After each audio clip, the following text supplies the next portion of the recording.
So I have a pretty healthy distrust of authority. I get that from my dad. So my dad was a 25-year enlisted Air Force man. And sitting around the table at dinner at night, I can probably count on one hand how many times he said something nice about the officers that he served under. My father taught me, and maybe it's because he's a post-Watergate, post-Vietnam baby boomer, but he taught me that titles mean nothing, words mean nothing, if the person who has that title doesn't live up to and deserve your respect. So it doesn't matter if you're the president, the governor, a senator, a congresswoman. It doesn't matter if you're a principal, a director, a teacher, a coach. It doesn't matter if you are a minister or a pastor, a rabbi or an imam. It doesn't matter if you are a judge, a police officer. It doesn't matter. If you don't use your position for the good of others, and if you don't do things to necessarily deserve respect, the title is nothing but a word. So because of that, I do everything I can around here not to seem like I have any authority whatsoever. It's one of the reasons why I don't wear a robe and a stole on Sunday morning, because I don't want anything that's going to make me feel separate from you or make you feel like somehow I am other than you. Because frankly, folks, if you put me up on a pedestal, I will fall hard and fast right on my face. And so I don't wear a robe and a stole. Except for, you might have been paying attention, that I've been wearing it on the first Sunday of the month when we do communion. One reason is because a few members of the congregation have said, oh, they're so pretty, won't you wear them every once in a while? And my mom has said, I spend a lot of money on those. So I have been wearing them on the first Sunday when we serve communion. And the last time that I wore my stole and we went out and as I was in the back of the congregation, kind of shaking hands and welcoming and thanking people for coming, somebody who's a newer member of the congregation said, that's a really nice scarf. I said, it's a stole, man, it's a stole. He was like, well, what does it mean?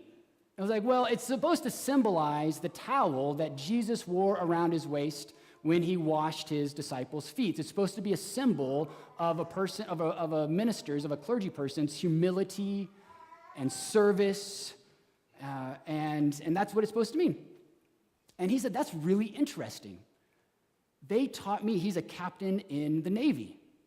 He said, they taught me in the academy that the rank that you have on your collar or your sleeve is to remind you that you are to be of service to those who serve under you. You're not supposed to lord it over them.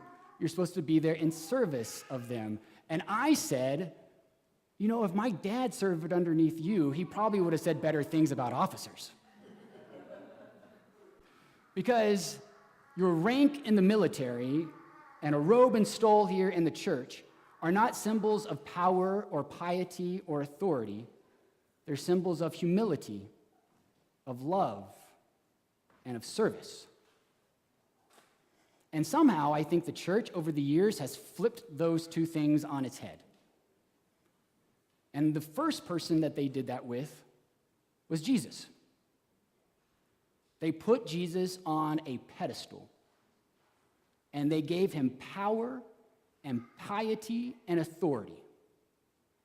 They made him sinless and blameless, pure, without blemish. And from that high point of praise of Jesus as Savior of the world, he becomes more of an idol that we are to worship rather than a model for faithful living of what it means to live out the precepts and the ideas of God. And when Jesus is objectified as this idol of worship, rather than someone who is to be followed, his teachings, his example to be imitated in our own lives, he becomes unapproachable and inaccessible and beyond imitation. He becomes so other than. And I don't understand why the church did that. Because do you know who we're talking about? We're talking about a guy that when he was 12 years old, he ran away from his parents and went and started hanging out with strangers in the temple. That's the first thing we teach our children. Don't go hang out with strangers. This is the guy that when he was older in his adult life, he vandalized that same temple by turning over the tables and driving people out of it with a whip. This is the same guy who hung out with prostitutes and hypocritical religious leaders, aka me. He ate with thieving tax collectors and touched outcasts like lepers. This is a guy who convinced 12 other dudes to leave their spouses and their familial responsibilities aside and go to hang out with him in the countryside.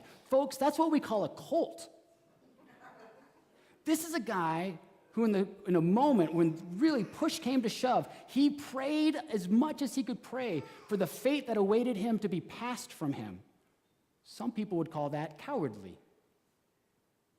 This is a guy who died a criminal's death, being convicted as a rebel against the state.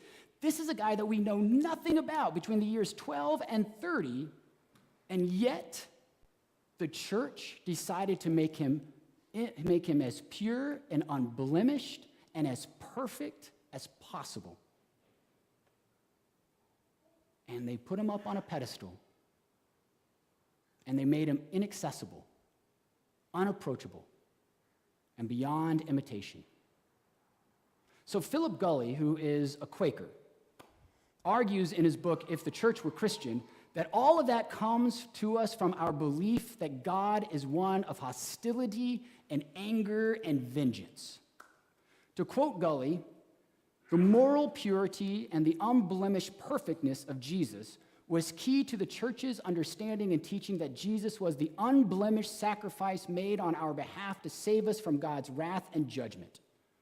And when one rejects the viewpoint of God's wrath and judgment, Jesus no longer has to be morally pure.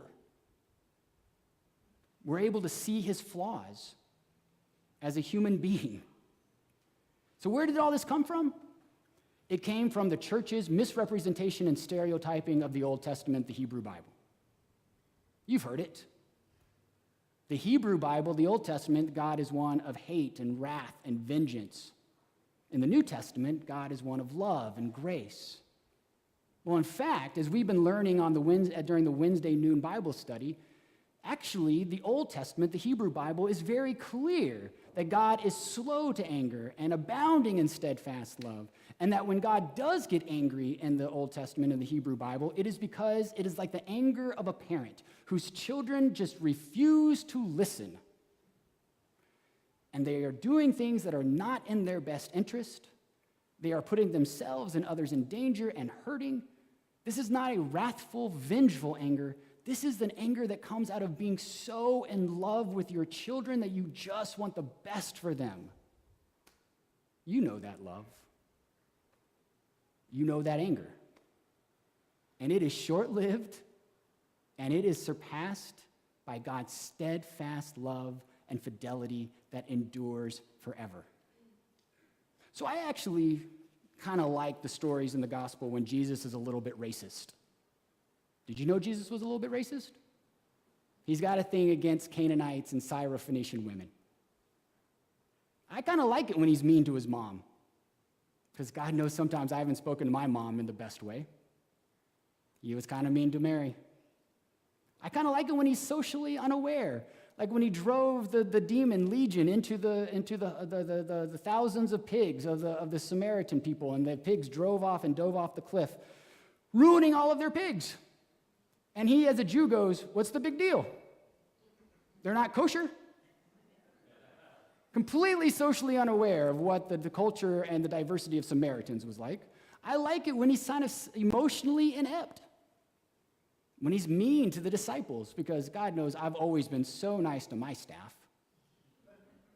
I actually prefer that Jesus is a little bit difficult, that he goes against the moral grain, because it makes him more accessible, makes him more human, makes him more approachable, makes him more like us. But the most crucial thing to recognizing about putting Jesus on a pedestal where he becomes this object, this idol to be worshiped rather than a person to be followed, makes it feel as if like we can never, ever be like him. That the gulf between him and us is so wide that it would never be bridged. And yet, this is where Jesus' teaching in the Gospel of John comes in. He says, if you love me, you will keep my commandments. Not if you love me, you can't keep my commandments. And everything Jesus did with his own life was living out the commandments of God, that the word you hear is not mine, but comes from me, from my Father who sent me. And later on in John's Gospel, Jesus will tell his disciples, you think I've done something great? Wait to see what you're going to do. You're going to surpass everything I've done. Look it up. He says you're going to do bigger, better things than I've ever done. He directs them to live out God's precepts and priorities, to take care of the poor and the widow and the orphan, the foreigner and the alien. He begs them and shows them how to show hospitality to the stranger and the friend of like. He teaches them to forgive the enemy as well as the friend. Support justice of the for the oppressed. And always be loving, always ground this in the ethic of love, always. And instead of seeing himself as the be-all, end-all of all things, anytime anyone puts that mantle upon him, he shuns them and shuns it. Anytime someone tries to say, you're so great, he's like, I'm just a dude. And he says, you're even going to be better than what I was. The mystic, St. Teresa of Avila, puts it this way. Christ has no body now but yours. No hands, no feet on earth but yours. Yours are the eyes through which he looks compassion on the world. Yours are the feet which he walks to do good. Yours are the hands through which he blesses all the world. Every chance it seems that Jesus had to take on the mantle of exceptionalism and divinity, to elevate himself, to put himself on a pedestal, he declines and rejects that. So Jesus modeled God's love for us, showed us how we can use it in our own lives, not by worshiping him, but by following him. Because by worshiping him, we easily get bogged down in dogma and right belief and us versus them. Here, this is where Philip Gulley writes, what I do regret is believing for a number of years that the sole value of Jesus rested in his ability to usher me into heaven. And that was all that was important about him. So a few months ago, I officiated a funeral for a young woman who I'm going to call Sarah. And I've gotten permission from Sarah's family to share this story with you. Sarah was 22 when she died. She came from a Latino family, she was raised in the Catholic Church, and then her family left the Catholic Church to join a charismatic, evangelical, non-denominational church. And in both churches that Sarah went to, Jesus on a pedestal was highly revered. And Sarah was bipolar. And like many people who have mental health difficulties and disorders, she had a hard time keeping up with her medications, and when she was off her medication, she would often self-medicate with a mixture of drugs and alcohol. But she was also a very caring person. When I talked to the family, her whole family was saying that every time we needed something, Sarah was the first one to volunteer. Whenever we needed help, she was the first one to step up. She would adopt dog after dog after dog from the pound because she just couldn't see any of them being put down. She was so loving and so caring. In fact, the night that Sarah died, she was over at her uncle's house who had had hip surgery, and she had volunteered to go over to help him get into bed and to go to the toilet. She was there to serve as his caretaker. But that night, Sarah self-medicated with a mixture of alcohol and drugs and then her own prescription medication, and she accidentally killed herself. And her parents, as you can imagine, were destroyed, devastated.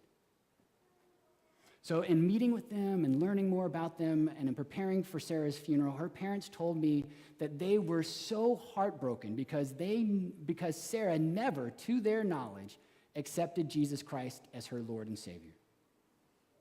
And they were not sure if she was in heaven. So at the funeral, I assured the family and the friends that she was in God's embrace, that God had shepherded her into paradise, not because she said the right words, because she was a Christian by how she lived her life. She lived her life as an example of how Jesus taught his disciples to live. A new commandment I give to you, that you must love one another. Sarah didn't necessarily say a certain set of words, wear a certain thing around her neck, vote for a certain candidate, or put a certain bumper sticker on her car. Instead, what she did was she lived out her servant love for her family and her friends. She modeled what Jesus had modeled for us, and by doing that, she was as much of a Christian as anyone who has said the Nicene Creed by heart. She was, as Jesus told Martha about her sister Mary, she chose the better part. And when I shared this good news with the family and friends about her being a Christian by how she lived her life rather than by the words she might have said, this freed her family up to grieve and to mourn and to seek the comfort of God. So Jesus shows us the perfect love of God by living an unapologetically human life. He's got flaws, folks. Just like you. And definitely like me. And our lives are imperfect, but they are beautiful. And we are fearfully and wonderfully made so that in our Christian journey, planted in this context in Southern California in the United States of America in the 21st century, we would revere Jesus by unapologetically modeling our lives after his. For as Gulley writes, for the joy of the Christian faith is not to be found in rote recitation of dogmas and beliefs, but in modeling Jesus' mercy and love, his grace and compassion, his patience and forgiveness. And these characteristics have the power to transform us and transform the world. If the church were Christian, according to Gulley, this would be the good news. I think it is. What about you? I look forward to your answers. I hope to see you on Wednesday. And if not Wednesday, email me. We should talk about this over a cup of coffee. Amen.